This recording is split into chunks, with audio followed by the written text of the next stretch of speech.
Republican Congressman Mike Johnson joins us. He is also part of President Trump's impeachment defense team. Good to have you back with us. So good to be with you. Okay, what was your sense there? Because there were a number of moments that seemed like they could be bipartisan in nature that were not. And I know, listen, when there's a Democrat up there giving a speech, Republicans aren't going to be jumping on their feet to clap either. But there were some moments I thought would have been more unified if you're just looking at some of these issues from a nonpartisan stance. The theme of the speech was the great American comeback story. I mean, America is resurgent. And the fact that they wouldn't stand up, it wasn't a partisan speech, and it really wasn't. It was things that everyone should applaud. I mean, some of the Democrats on the floor worked on some of these initiatives that he was highlighting tonight, but they could scarcely muster a golf clap. I mean, it was just a really sad display. And I was seated on the Democrat side because we had so many on the Republican side. I was over on the other side of the aisle.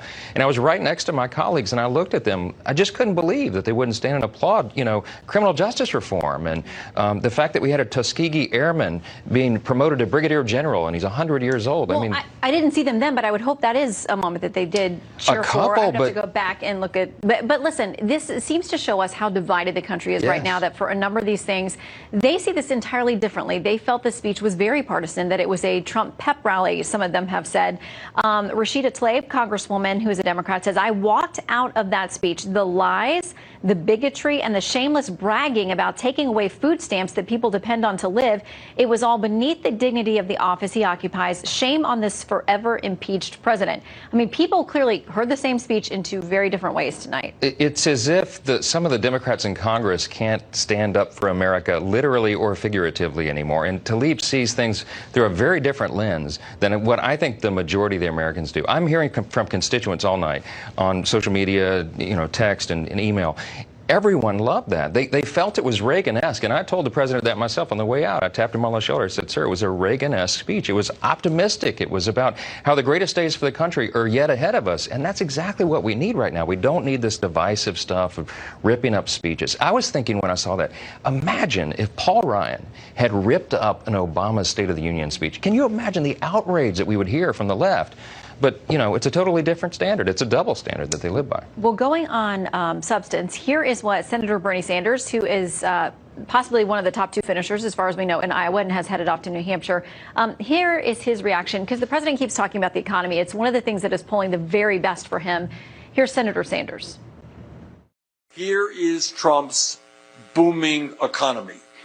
A 37% increase in the wealth of billionaires, a 1% increase in real wages for American workers.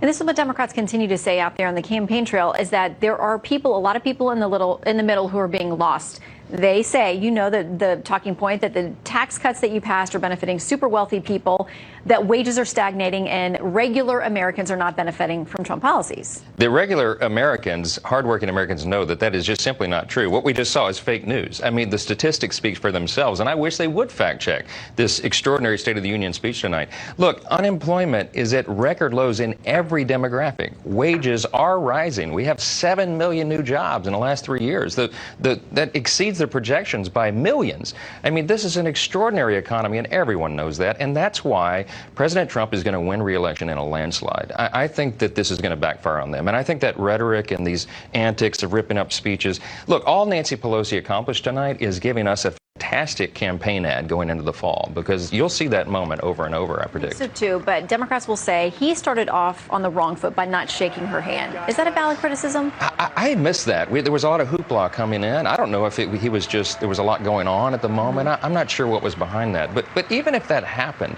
the idea that the Speaker of the House rips up a State of the Union address, I mean, it was just childish. And I think that's how most of the American people saw it. I know that my constituents saw it that way. Well, she's usually a very controlled person, so for her to have that moment, it seems like an unforced error on her part. It seems like showing a very public frustration as we head into what is probably going to be an acquittal for the president. I would say tomorrow, but we're there. So later today, we know that you've been a big part of that process for the president as well. We will watch just hours from now. Yes, indeed. All right, Congressman, thank you for coming in. Thank you. Staying up late, getting up early.